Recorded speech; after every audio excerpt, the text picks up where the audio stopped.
ఇక విజయవాడ చరిత్రలో కని విని ఎరుగని రీతిలో వరద గుప్పెట్లో చిక్కుకుంది. గత 3 రోజుల నుంచి కురుస్తున్నటువంటి వర్షాలకి విజయవాడ అతలాకుతలమవుతుందని చెప్పొచ్చు. గత 2 రోజుల నుంచి కూడా సీఎం చంద్రబాబు అక్కడే ఉండి సమీక్షా సమావేశాలు నిర్వహిస్తూ వరదను ఏ విధంగా కంట్రోల్ చేయాలి, అక్కడ ఉన్నటువంటి ప్రజలను ఏ విధంగా సురక్షిత ప్రాంతాలకు తరలించాలనే దానికి సంబంధించి ముందుకెళ్తూ ఉన్నారు.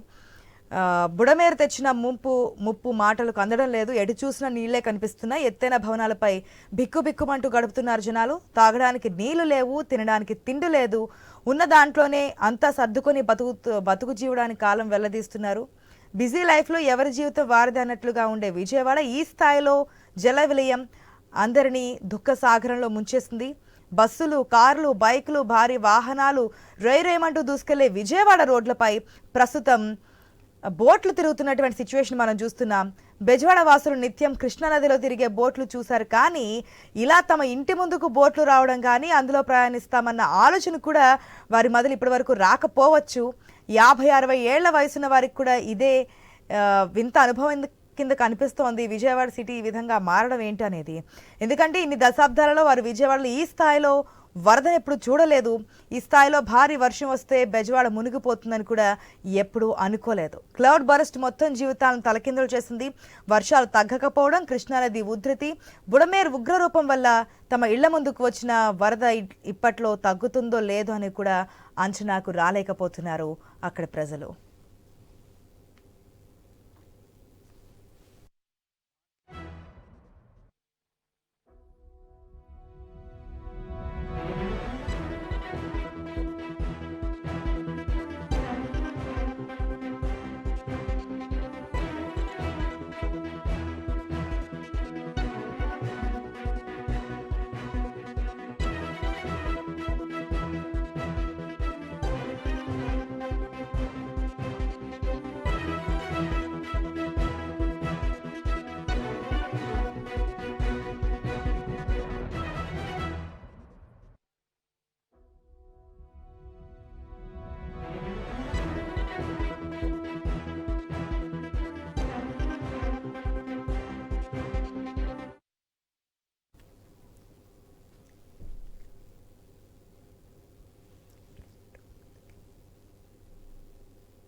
ఇక బెజవాడకు కృష్ణానదితో పాటు బుడమేరు కూడా ఉంది. ఈ బుడమేరే బెజవాడను ముంచేసింది. భారీ వర్షాలకు తోడు బుడమేరు పొంగడంతో నగరవాసులు వణికిపోయారని చెప్పుకోవాలి. ఇది అలాంటి విపత్తు కాదు. దాదాపుగా 2,76,000 మంది వరదల్లో చిక్కుకున్నారు. ఆహారం, తాగునీరు లేక ఆర్తనాదాలు చేస్తున్న దుస్థితి అక్కడ ఉంది. ఒక్క బుడమేరు వల్లే విజయవాడ సిటీ నీటిలో అష్టదిగ్బంధం అయింది. చాలా ప్రాంతాలకు రాకపోకలు నిలిచిపోయినటువంటి పరిస్థితి. సిటీలోని అజిత్ సింగ్ నగర్ కావచ్చు, నందమూరి నగర్, న్యూ రాజరాజేశ్వరిపేటలో ఇంకా 10 అడుగుల మేర నీటిలో ఉన్నాయంటే వరద విపత్తు ఏ స్థాయిలో ఉందో మనం అర్థం చేసుకోవచ్చు. శనివారం అర్ధరాత్రి నుంచి బుడమేరుకు నీటి ప్రవాహం నగరంపై విరుచుకుపడింది. ఆదివారం తెల్లవారేసరికి విజయవాడ పశ్చిమ, మధ్య నియోజకవర్గాల్లో చాలా ప్రాంతాల్లో వరదలో చిక్కుకున్నాయి.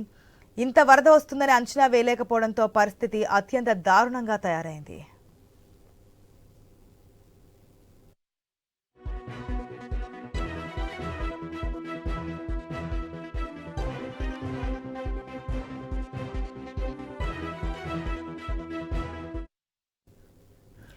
వరద ప్రభావంతో విజయవాడ నగరం శివారు ప్రాంతాలు పలు కాలనీలు నీట మునిగాయి.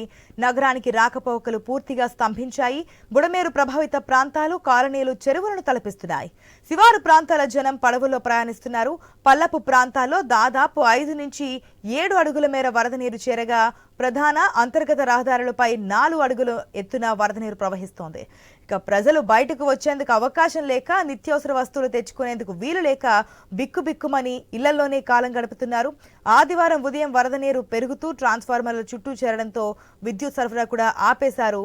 దీంతో అనేక ప్రాంతాల్లో చీకట్లు కమ్ముకున్నటువంటి పరిస్థితి. ఎత్తైన భవనాల్లో చిక్కుకుపోయిన వారు సహాయక చర్యల కోసం ఎదురు చూస్తున్నారు. ఆ బిల్డింగ్స్ పైన నుంచుని వెయిట్ చేస్తున్నారు.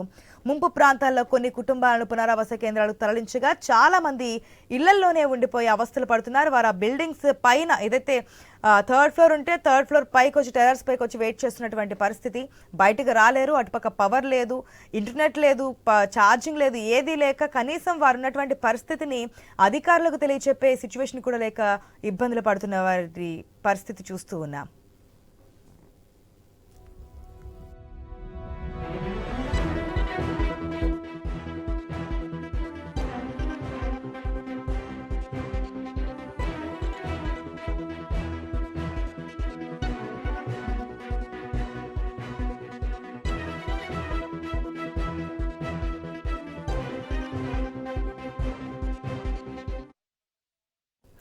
ఇక Singh Nagar, JNNURM colony, Vambay colony, పైపుల రోడ్డు, ఆంధ్రప్రభ కాలనీ, సింగ్ నగర్ పై వంతెన, దిగువ ప్రాంతం, న్యూ రాజరాజేశ్వరిపేట, పాత రాజరాజేశ్వరిపేట, ఊర్మిళ సుబ్బారావు నగర్, గొల్లపూడి రామరాజ్యనగర్ హౌసింగ్ బోర్డు ప్రాంతాలు సాయంత్రానికి పూర్తిగా నీట మునిగాయి.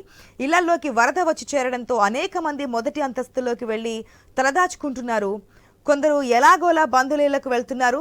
జక్కంపూడి కాలనీపై బుడమేరు వరద పోటెత్తడంతో రాకపోకలు పూర్తిగా స్తంభించాయి.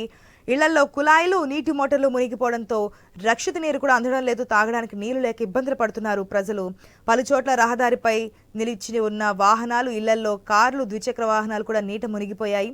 వరద పెరగడంతో ఇప్పట్లో ఇళ్లల్లోకి సామాగ్రి, ఫర్నిచర్ దెబ్బతిన్నటువంటి పరిస్థితి. అదేవిధంగా నగరంలోని 11 పునరావాస కేంద్రాలకు తరలించిన వారికి ఆహారం అందుతోంది. ఇళ్ల నుంచి బయటకు రాలేని వారికి తాగునీరు, ఆహారం అందడం లేదు. ఇప్పటికే పునరావాస కేంద్రాలు తీసుకెళ్లడానికి 2 రోజుల నుంచి కూడా ఏపీ సీఎం చంద్రబాబు బోట్ల ద్వారానే అక్కడికి వెళ్తూ ఉన్నారు. పరిస్థితిని సమీక్షిస్తున్నారు. సహాయక చర్యలు కొనసాగించాలని చెప్తున్నారు. 2 గంటల టైం ఇవ్వమని చెప్పి మనకు 10 గంటలప్పుడు కూడా చెప్పినటువంటి పరిస్థితి. పూర్తిగా చిన్నపిల్లలు ఉన్నారు, వృద్ధులు ఉన్నారు, వాటర్ ప్యాకెట్స్, పాలు ఏమీ లేవు, మెడిసిన్స్ లేవంటే అన్నీ కూడా నేను ఫెసిలిటీస్ కల్పిస్తాను, ఒక 2 అవర్స్ మాకు సమయం ఇవ్వండి అంటూ కూడా చెప్పినటువంటి పరిస్థితి. వర్షం కూడా తగ్గుముఖం పట్టింది కాబట్టి సహాయక చర్యలు ఇంకాస్త ముమ్మరంగా జరిగే అవకాశాలు కనిపిస్తున్నాయి.